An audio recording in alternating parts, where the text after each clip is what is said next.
The sky above the Solomon Islands in the summer of 1942 was a furnace of salt and glare, pressing down on every man who dared to fly beneath it. Captain Thomas Reed had been in the Pacific barely 3 months, but the war had already carved deep trenches into his expression, the kind that made a 24-year-old look 40. His F4F Wildcat vibrated under his boots, an old companion that coughed and snarled like it shared his exhaustion. Below him, the ocean shimmered like a blade held against the sun, beautiful, endless, and ready to consume anything that fell into it. He had stopped thinking of the water as a surface. It was a mouth, and it was always open. He had woken before dawn to the smell of fuel and sweat, eaten eggs that tasted like cardboard, and sat through another briefing where a stick traced lines on a map that looked like a child's drawing of the Pacific. Enemy aircraft inbound, they said. Intercept and destroy. Simple words that turned men into numbers before breakfast. Thomas nodded like everyone else and told himself that bravery was just the absence of time to be afraid.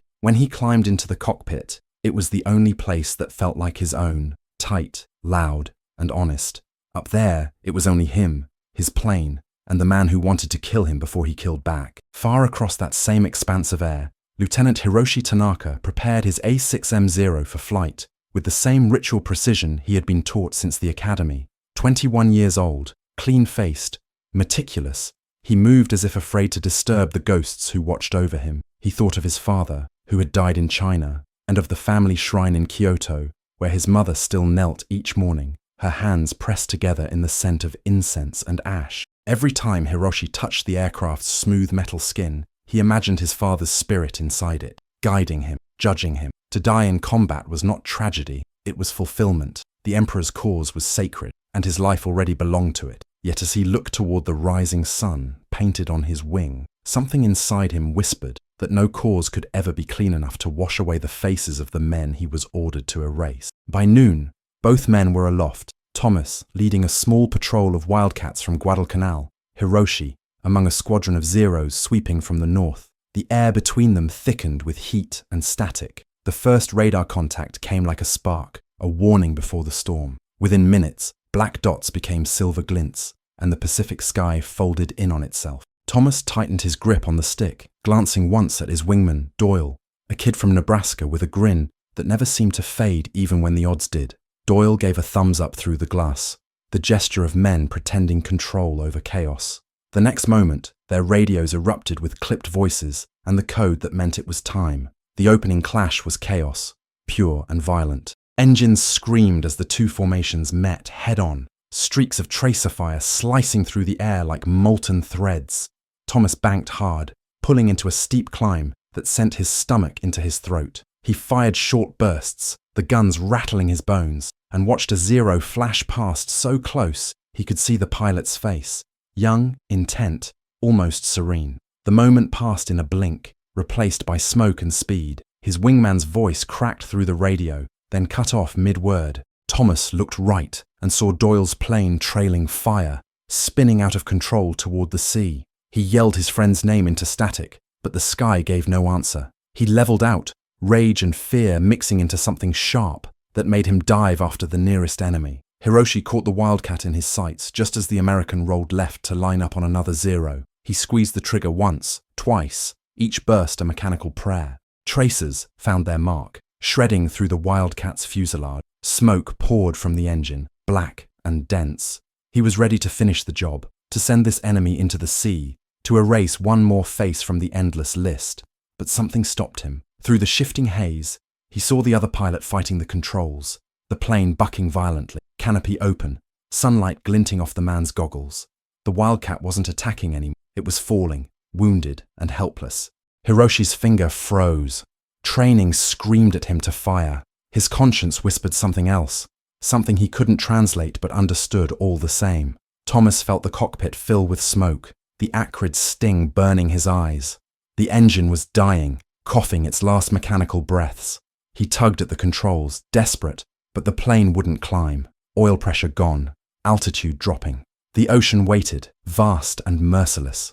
He braced himself, ready for the finishing burst that would end everything, but it never came. Instead, he looked up through the canopy and saw the Zero, his enemy, pulling away. its silver body catching the sun as it climbed. For a second, the two planes hung in the same sky, connected by something invisible and incomprehensible. Then the Japanese pilot disappeared into the glare, leaving Thomas alone with a crippled machine and 100 unanswered questions. He crashed into the ocean with a violence that ripped thought from mind. Cold water surged in, flooding around his legs. He kicked the canopy free, dragged himself out, and clung to a piece of floating debris. The world became blue and endless, a silence broken only by his ragged breathing. He was found hours later by a patrol boat, half conscious, burned, trembling. The rescuers pulled him aboard, but even as they wrapped him in a blanket and poured water down his throat, Thomas couldn't stop staring at the horizon where the zero had vanished. Why had the man spared him? Mercy didn't belong up there. Mercy didn't belong in war. That night, under a canvas awning on a beach that smelled of diesel and salt, Thomas lay awake, the crash replaying in his mind. The sound of the bullets, the sight of the enemy's wings tilting upward, the strange, almost human hesitation. He thought of Doyle's laughter, of letters he'd never mail, of how death could choose so arbitrarily. When the stars came out, he whispered a thank you. He didn't know who to send to, the sky, the ocean, or the man who hadn't finished what he started. Hiroshi returned to his base in silence.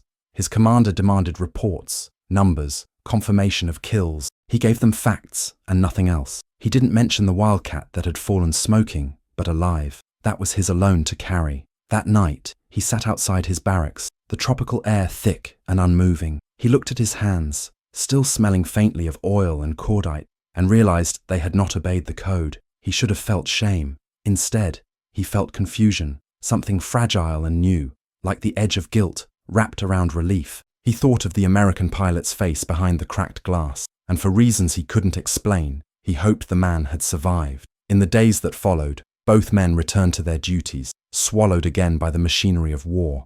They didn't know each other's names, didn't share a language, but somewhere across the Pacific, each began to feel the invisible weight of a decision that refused to die. For Thomas, it came as a tremor in his hands every time he fired again. For Hiroshi, it arrived in dreams, where an enemy's eyes stared back not with hatred, but recognition. Neither could explain it, but both knew they had crossed a line that no uniform, flag, or order could erase. The sky over the Solomons would claim thousands more lives before the war was done. Planes would burn, men would vanish, and the ocean would keep its silence.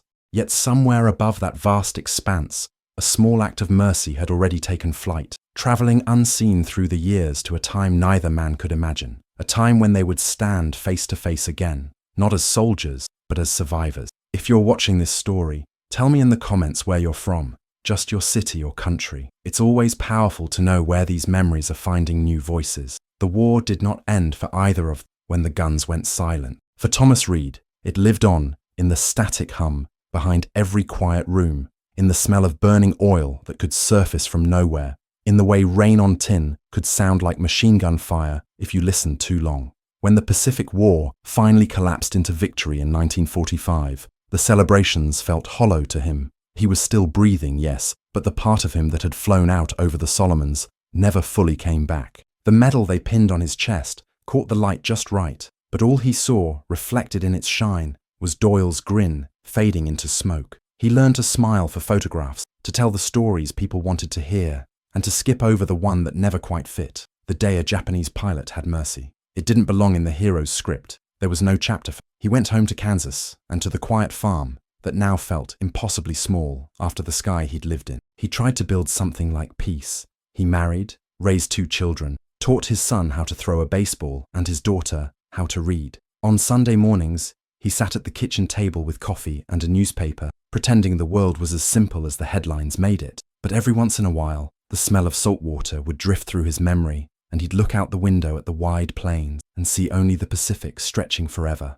waiting. He told his family stories about the war, but always the safe one, funny moments, strange meals, the comrades who played harmonica in Foxhole, the story of the zero he never told. It was too private, too uncertain. He didn't know if it was mercy or hesitation or fate, and he didn't know which answer would hurt more. Half a world away, Hiroshi Tanaka returned to a Japan that had become unrecognizable. The cities were ash and silence, the air heavy with defeat. He walked through streets that used to hum with life and now whispered with ghosts. His mother was still alive, frail but smiling, her eyes clouded with both joy and sorrow when she saw him step through the door.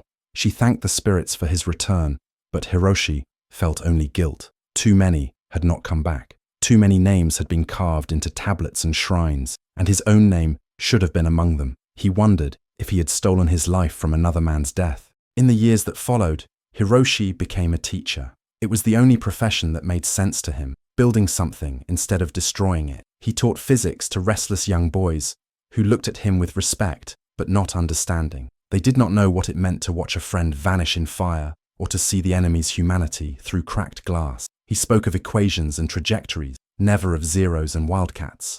But sometimes, when he drew parabolas on the chalkboard, his hand would tremble slightly, as if remembering the curve of a dive toward the sea. When students asked about the war, he simply said that the sky was not meant for killing. That was all. Both men aged in parallel silence. Decades passed, and the world moved on without asking for their permission. The Pacific became a tourist's paradise, its waters bright and untroubled. The wrecks beneath it became coral gardens. The bones of ships turned into museums. Veterans met at reunions, raised glasses, told stories that blurred truth and legend. Thomas went once in the early 70s and found himself surrounded by laughter that didn't sound right. He excused himself, walked outside, and looked up at a clear night sky that had once been on fire. He wondered if the Japanese pilot had survived. Maybe he had gone down later in the war, swallowed by the same ocean that had spared Thomas. Maybe he had lived and was sitting somewhere, staring at his own night sky, wondering the same thing. In 1988,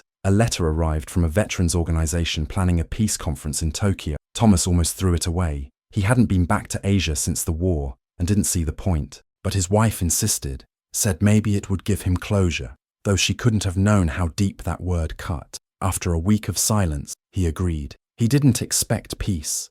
He only wanted to see the faces of men who had once been ghosts. Tokyo in the early 90s was nothing like the Japan he had imagined. The neon lights, the rushing crowds, the precise politeness. It was another world entirely. Thomas walked its streets like a visitor from a vanished time, moving through the hum of trains and chatter of strangers, trying to reconcile the enemy he'd once known with the life he now saw. The conference hall was filled with veterans from both sides, grey-haired men in suits, their medals polished, their eyes carrying decades of unspoken memory. He shook hands with former enemies, smiled stiffly for photographs, and felt something old and heavy begin to thaw. At one of the sessions, he heard a name that made his heart stutter: Lieutenant Hiroshi Tanaka. The man was scheduled to speak about reconciliation, about the moral burden carried by soldiers. The name meant nothing to most in the room, but to Thomas, it struck like lightning through 50 years of distance. He remembered the clean silver zero, the sunlight flashing off its wings, the moment it had turned away. Could it be him? Could this be the man who had spared his life? The idea seemed impossible, and yet, when the doors opened and an elderly Japanese man walked to the podium, Thomas felt the world tilt slightly on its axis. Hiroshi's voice was calm, worn, but steady. He spoke of duty, of loss, of the weight of obedience. And then, with a trembling pause, he told a story about a mission over the Solomon Islands, about a wildcat he had crippled but not destroyed, about a moment when his finger froze on the trigger because he had seen not an enemy, but a man. The room went silent. Thomas stopped breathing. For the first time since that day, he knew it was him, the pilot who had spared him, the one whose mercy had haunted his life. He rose slowly from his seat, his legs weak, his throat dry, and the old men around him turned to watch as he walked down the aisle toward the stage. When Hiroshi finished speaking and looked out at the audience, he saw a tall American veteran standing there, eyes wet, trembling. Neither of them needed words. They moved toward each other, two men whose lives had been forever intertwined by a single moment of hesitation half a century earlier. When they met in the center of the room, Thomas extended his hand. Hiroshi reached out, then pulled him into an embrace. The applause came like thunder, but they didn't hear it. For a moment, the war was gone. The noise, the smoke, the orders, the hatred, all of it dissolved. There was only the warmth of a human touch that had waited 50 years to close a circle. That night, they sat together in the hotel bar, sipping tea instead of whiskey, laughing awkwardly through a translator. Thomas told him about Kansas, about his children, about Doyle. Hiroshi told him about his students, his mother, the life he'd built from ashes. Neither man asked for forgiveness. They didn't need to. Forgiveness was in the silence between them, in the shared understanding that mercy is heavier than guilt. The war had taken nearly everything from them, but it had given them this one impossible connection, a thread stretched across half a century that refused to break. If this story means something to you, take a moment and subscribe. Not for the story itself, but for what it reminds us, that even in the darkest corners of history, humanity can survive, waiting quietly to be seen again. The next morning, after the conference, Tokyo woke under a pale sky. Traffic hummed, trains hissed. Life went on, as it always had. But for Thomas and Hiroshi, time had become something else, stretching backward and forward in a single loop. They stood together at the window of the hotel lobby, two old men watching the sun lift above the skyline. Neither spoke. They didn't need to. The silence between them said everything. The past wasn't gone. It was just waiting for this moment to breathe again. When they visited the war memorial later that day, Thomas felt the same tremor in his chest that he used to feel when he pulled back the throttle. He ran his hand across the carved names, eyes stopping on rows of men who never got the chance to grow old. Hiroshi bowed his head, whispering a prayer under his breath, words Thomas couldn't understand, but somehow felt. The air smelled faintly of incense and rain, and for a brief second, the sound of city traffic faded away, replaced by the remembered roar of engines and the whistle of wind through bullet holes. They weren't old men anymore. They were back there again. Thomas could see it all, the clouds, the fire, the way Doyle's plane had burned, spiraling down in a trail of smoke that still haunted him. The years had not dulled the sound. He closed his eyes and heard it clearly, the rattling guns, the scream of metal, the rush of air tearing at the canopy. He heard his own voice shouting into static, then the silence, always the silence. It wasn't peace, it was the quiet of aftermath, the hollow pause that follows destruction. Hiroshi stood beside him, and he too was carried backward. He saw the Wildcat falling again, smoke curling like a signal. He felt the weight of the trigger under his finger. He remembered the heat on his face, the pulse in his temples, the hesitation that had split his life in two. For years, he had wondered what that hesitation meant: cowardice, compassion, confusion. But seeing Thomas alive, feeling the reality of the man whose life had been in his hands, he finally understood.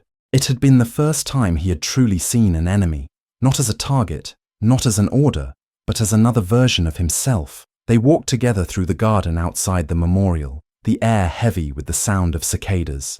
Every few steps, Thomas glanced at Hiroshi, as if trying to confirm he was real. It wasn't just gratitude he felt, it was awe, the strange realization that a single act of mercy had rewritten both of their lives. He wondered how many other pilots had shared moments like unseen, unrecorded, swallowed by the chaos of war. How many times had humanity appeared for an instant, only to vanish again under orders and fear? Later that evening, they sat again in the quiet of the hotel bar. No translators now, just two men, each speaking slowly in his own language, guessing at meaning through tone, expression, and laughter. The barriers that once divided their worlds seemed fragile now, almost ridiculous.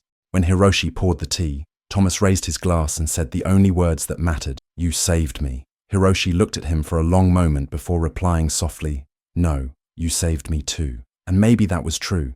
Maybe in sparing Thomas, Hiroshi had saved the last piece of himself that still believed in mercy. Maybe that decision had been the only thing that kept his soul from drowning in the machinery of war. The thought made Thomas's eyes burn. They sat in silence, the kind that comes after a storm, when the wind finally calms and what's left is just life itself, battered, fragile, and beautiful. Outside, the neon lights of Tokyo painted their reflections in the glass, two faces aged by time, lit by the same color of light that once shimmered over the Pacific. Thomas thought of how absurd it was that they had once tried to kill each other under that same sun. Now, half a century later, they sat side by side, survivors of their own hatred, proof that even the most brutal history could bend toward grace. When it was time to part, they stood in the hotel doorway, unsure how to say goodbye. Thomas reached out first, shaking Hiroshi's hand, but the gesture turned into another embrace,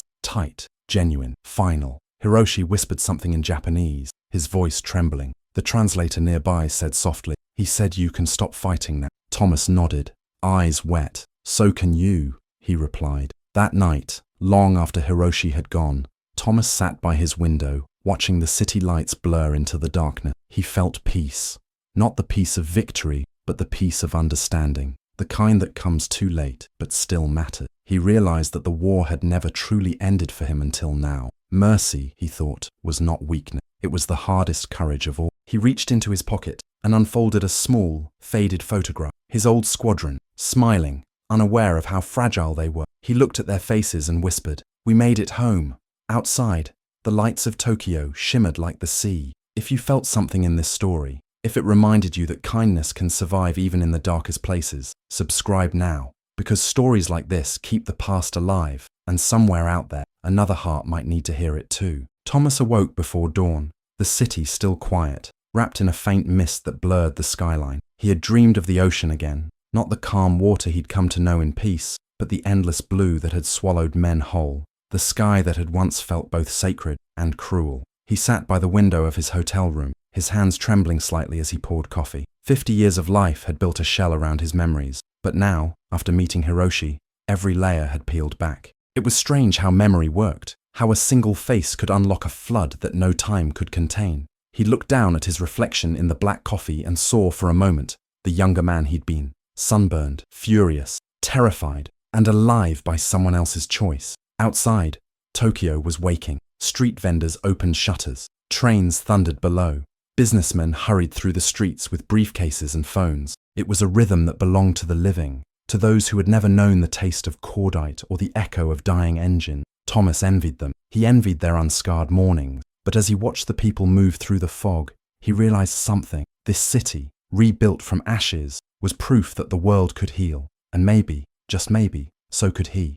Hiroshi arrived later that morning. He wore a simple grey suit, his hands folded neatly behind his back, the same composure that had carried him through the decades. When he saw Thomas waiting in the lobby, he bowed gently, a habit that still carried the weight of old traditions. Thomas stood, smiled awkwardly, and offered a handshake. They had no need for translators now. Some things were spoken in gestures, in silence, in the shared language of those who had seen too much. They spent the day walking the quiet grounds of Yasukuni Shrine. The air smelled of pine and rain-soaked earth. Wooden tablets hung from branches, each inscribed with names and prayers. The past lingered there like smoke. Thomas didn't fully understand the place. It honored men he had once fought against, but he respected it, the same way he had come to respect the man beside him. When Hiroshi stopped before one of the tablets, his eyes softened. "My father," he said simply. Thomas lowered his head. There was nothing else to add. Later, they found a bench near the pond, and for a long time, neither spoke. The still water reflected the trees, the sky, and two old men sitting side by side with ghosts between them. Finally, Hiroshi broke the silence. "I have asked myself every day why I did not shoot," he said. "For years I thought maybe it was weakness, or maybe the gods turned my hand." His voice trembled, and Thomas felt something tighten in his chest. "But now I think it was not the gods. It was just me. I could not." Thomas took a slow breath. "You did what I couldn't have done then," he said. "Back in those days I would have pulled the trigger, without thinking, without feeling. I was angry, scared, and I thought that made me right." He paused, eyes fixed on the rippling water. "But you made me live, and I spent years trying to understand what that meant." The memories poured between them. Stories of comrades, of crashes, of the smell of burning rubber on the carrier deck, of the ocean's silence after a battle. Every word was heavy, but necessary. They were exercising something that had lived inside them for half a century. Hiroshi spoke of the years after Japan's surrender, the hunger, the shame, the rebuilding. Thomas told him of Kansas, the fields, the sound of wind in tall grass that sometimes sounded too much like engine. Both men realized that peace was not something you were given. It was something you had to build, piece by piece, from the wreckage inside yourself. As the afternoon waned, Thomas asked, "Do you ever think about the others, the ones who didn't come back?" Hiroshi nodded slowly. "Every day. They live here," he said, tapping his chest. "Not as ghosts, as weight." Thomas understood. He too carried that weight. The voices of the men who hadn't made it home, the questions that never found answers. Doyle, most of all. He could still hear the laughter, the last radio crackle before it turned to static. "Sometimes," Thomas said quietly, "I think the dead forgive us before we forgive ourselves." The two men sat until the sun dipped behind the trees, painting the shrine in amber light. When they finally stood, something between them had shifted. The past had not vanished. It never could, but it no longer ruled them. As they walked back toward the city, Thomas looked at the streets filled with life, with children's laughter, with the hum of electric signs and the smell of food stalls. 50 years ago, this place had been an enemy's land. Now it was just another corner of the same fragile world. That evening, they were invited to speak together at a small event for students. The room was packed, the air warm with curiosity and respect. Thomas took the microphone first. He spoke slowly, his voice carrying the rough cadence of a man who had spent his youth shouting over roaring engines. "We thought we were enemies," he said, "but time taught me that war makes enemies out of strangers who could have been friends. I owe my life to this man beside me, and I spent half a century learning how to deserve it." The room fell silent. Some of the younger faces looked stunned. War had always been a word in textbook, not something that breathed. Then Hiroshi spoke. His English was careful, deliberate, but his tone was clear. "The greatest victory," he said, "is not to win against others, but against hate inside ourselves." He turned slightly toward Thomas, and for the first time, he smiled. Not the polite smile of ceremony, but the quiet human one of understanding. When they finished, the audience rose to applaud. Students bowed, elders wiped their eyes. The sound filled the room like rain, steady and cleansing. Thomas and Hiroshi bowed to each other once more, their eyes meeting in the kind of silence that doesn't need words. It was the same silence that had once filled the sky between them, the moment when one man chose mercy over death, but now it carried no fear, no confusion, only peace. Outside, night had settled over Tokyo, soft and bright. They walked slowly back to their hotel, the lights reflecting off the wet pavement. Thomas felt his chest ache, not from pain, but from something lighter, freer. For years, he had believed the war had taken everything from him. Now he realized it had given him one last gift, a friend, born from an act of compassion that defied reason. As they stood once more at the lobby doors, Thomas turned to Hiroshi and said quietly, "You know, I think this is what winning really looks like." Hiroshi nodded. "Yes," he said, "this is victory." They parted with one final handshake, each carrying the other's story like a medal no ceremony could award. And as Thomas watched Hiroshi disappear into the crowd, he understood something he'd never been able to before. That mercy was not the opposite of strength.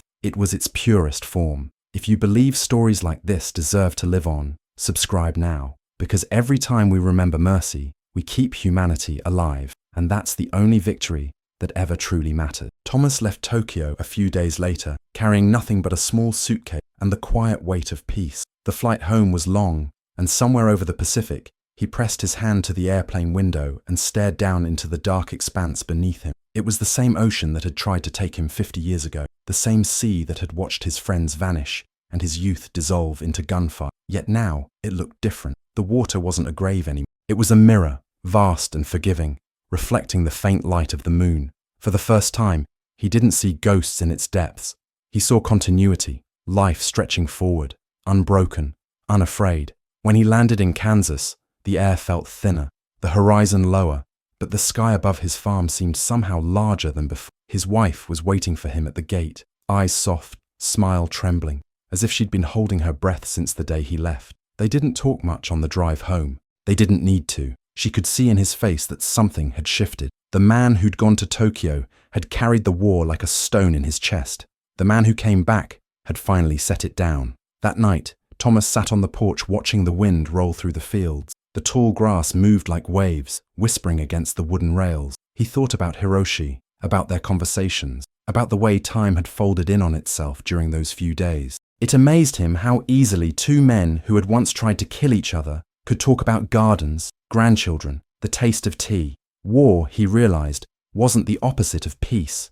It was its teacher. The lesson was brutal, but it taught those who survived it what peace truly cost. He found himself writing again, something he hadn't done since his 20s. At first, just small notes in a journal, lines about the war, about mercy, about the strange shape of survival. Then, as the days passed, the words grew into longer entries. He wrote about the Pacific, the crash, the silence that followed, the zero turning away. He wrote about the 50 years that came after, and the reunion that closed the circle. He didn't know if anyone would ever read it. That didn't matter. It was enough that the words existed, that the truth existed. Across the ocean, Hiroshi returned home to Kyoto. His small apartment overlooked a narrow street lined with cherry trees. He walked slower these days, his cane clicking softly on the pavement, but his mind was clear, sharper than ever. When spring arrived, the petals drifted down like snow, covering the ground in pink and white. He thought of the faces of his fallen comrades, and for the first time, he prayed not for their victory, but for their rest. He understood now that the true battle had never been between nations. It had always been within men's hearts, the struggle to remain human when everything around them demanded they forget what that meant. In his classroom, Hiroshi began telling his students stories, not about aircraft or dogfights, but about choices. He spoke of hesitation, of mercy, of the courage it takes to defy orders when conscience intervenes. The students listened in silence, their notebooks open, but untouched. He could see in their faces that they didn't quite understand. Maybe they couldn't. Peace was their inheritance, and he hoped they would never have to learn its price the way he had. Yet still, he told them, because silence was a kind of surrender, and he had stayed silent too long. One afternoon, as the class ended, a student lingered behind, a boy with dark eyes and nervous hands. He bowed politely and said, "Sensei, my grandfather fought in the war. He said his brother died in the Pacific. Do you think the Americans ever forgave us?" Hiroshi paused, then smiled faintly. "Forgiveness is not something you receive," he said. "It's something you give, even to yourself." The boy nodded, unsure, but Hiroshi could tell the words had taken root. Meanwhile, Thomas began speaking at veterans' halls and schools, though he never considered himself a public speaker. He told the story of a moment in 1942, of the dogfight that should have ended his life and didn't, of the Japanese pilot who had spared him. Every time he spoke, the audience leaned in, expecting a tale of combat, of victory, of survival against odds.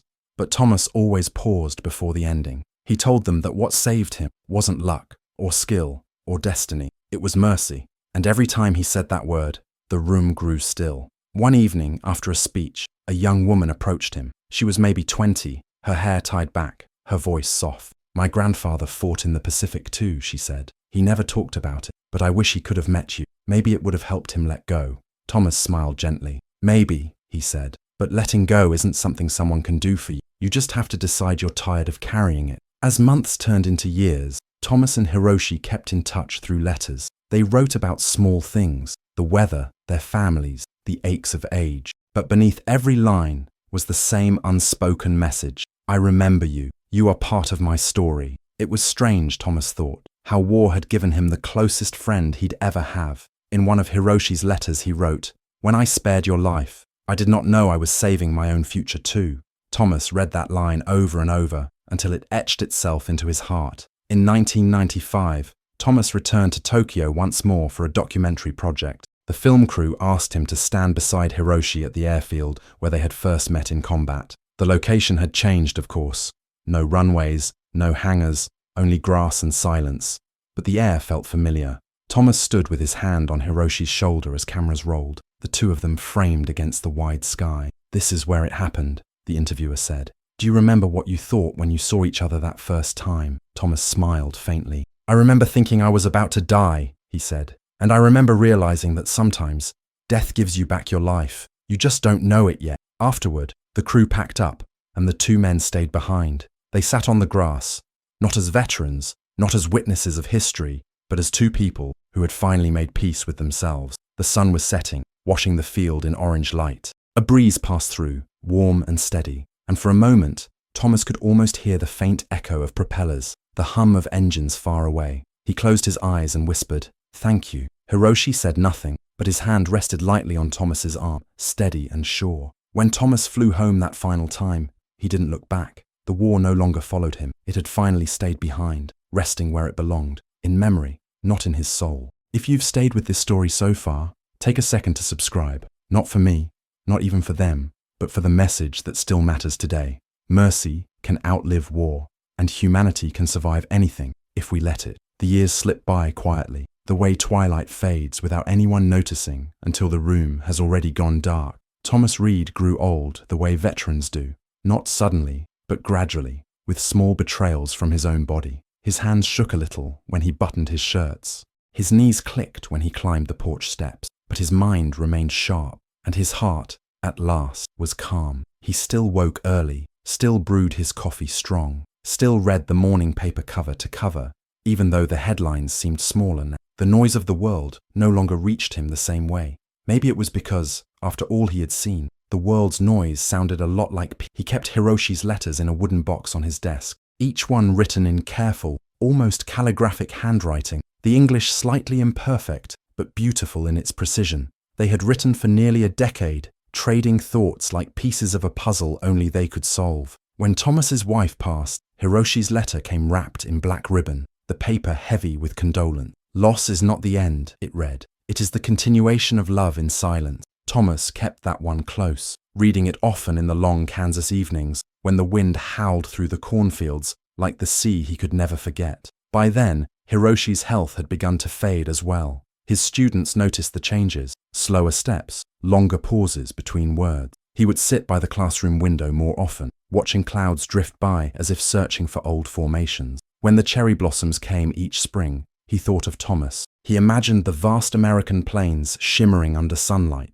the quiet hum of tractors instead of propellers. In a letter he wrote, "The air above us belongs to everyone, yet we learned it through war.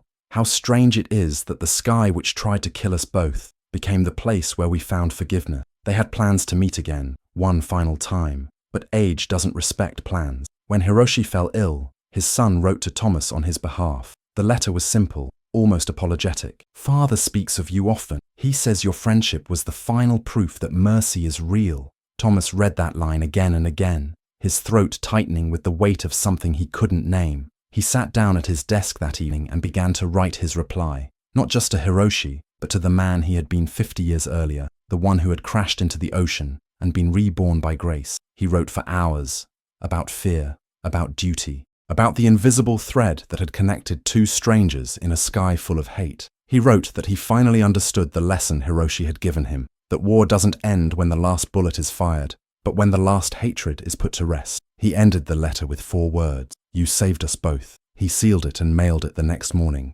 not knowing if Hiroshi would live to read it. Weeks passed. Then one day a letter arrived, not from Hiroshi, but from his son. The handwriting was neat and formal. Thomas knew before he opened it. The words were gentle. "My father passed peacefully last night. He was holding your letter. He asked that I tell you this. The ocean is quiet now." Thomas sat very still for a long time.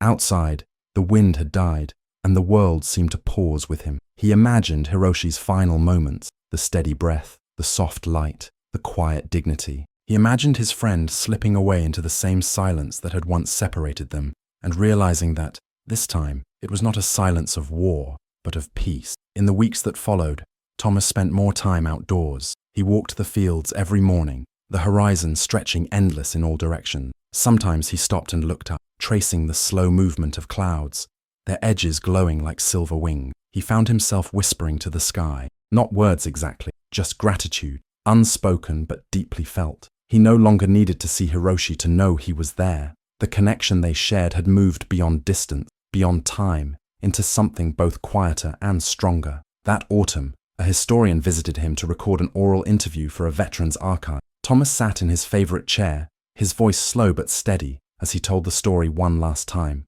The interviewer asked what he remembered most about that day in 1942. Thomas smiled faintly and said, "The silence after he turned away." The historian waited, expecting more, but Thomas didn't elaborate. That silence had said everything. When the recording ended, Thomas looked straight into the camera and added, almost as an afterthought, "Tell the young ones this: mercy is not weakness. It's the courage to see yourself in someone you were told to hate." In his final years, he began to write short notes for his grandchildren. He didn't want them to grow up with the mythology of war. He wanted them to understand its humanity. He wrote about the Pacific, about Hiroshi, about the handshake that had ended 50 years of silence. He ended one note with a simple line: "You can't change the past, but you can choose what it leaves behind." When he passed, the wooden box of letters was found beside his bed.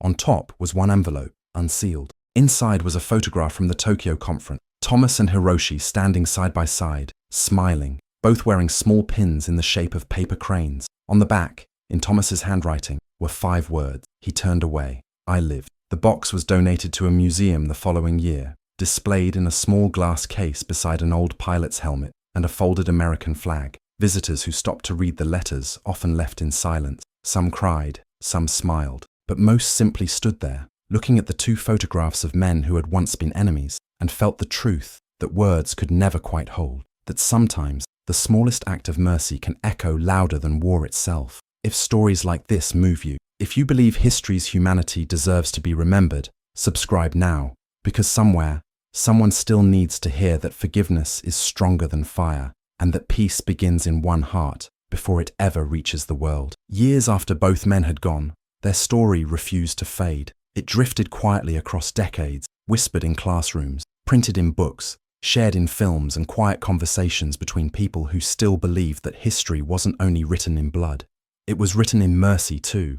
In Japan, schoolchildren read about Lieutenant Hiroshi Tanaka, the pilot who spared an enemy during the war. His students, now adults, left paper cranes at his resting place each spring, folded with the care of those who had never known battle but still felt its echo. They called him the man who remembered humanity. To them, he was not just a soldier, he was proof that compassion could survive inside the machinery of destruction. In America, veterans groups told the story of Captain Thomas Reed, the pilot who had lived to tell of his enemy's grace. His letters were read aloud at memorials, his words quoted in documentaries and books, his photograph often shown beside that of the man who once had him in his sights. He turned away. I lived. The sentence became more than memory. It became a creed, a reminder that war was made of choices, and that mercy, even in its smallest form, could ripple through generations. At the museum where their letters rested, people from both nations sometimes found themselves standing shoulder to shoulder, strangers drawn together by the fragile weight of paper and ink. Veterans brought their grandchildren, teachers brought their students. They leaned close to the glass, reading the words exchanged between two men who had defied the very logic of war. And often, when they stepped back, they said nothing at all, because some truths don't need to be spoken to be understood. On quiet days, the curator swore the room itself seemed alive, that the air hummed faintly, as if the spirits of the two pilots lingered nearby, watching the world they had once helped break now trying to heal. And maybe they did linger, maybe somewhere above, where the clouds turned gold before dusk. Two contrails crossed and vanished, like signatures written in sky. The story of Thomas and Hiroshi was not about victory or defeat. It was about the moment between those two things, the heartbeat where choice lives. It was about two men who met in violence and parted in forgiveness, and how that single pause in the middle of chaos carried more power than any weapon ever forged. It was about what remains when hatred burns itself out, and what begins when one person chooses to stop the fire. If you've reached this far, take a breath. Think about what they left behind. Not medals, not borders, but proof that mercy endures. If this story touched you, like it's touched thousands of others, hit the like button, subscribe, and share it with someone who needs to believe that even in war, humanity can still win. Because Thomas Reed and Hiroshi Tanaka didn't just survive the war, they ended it within themselves.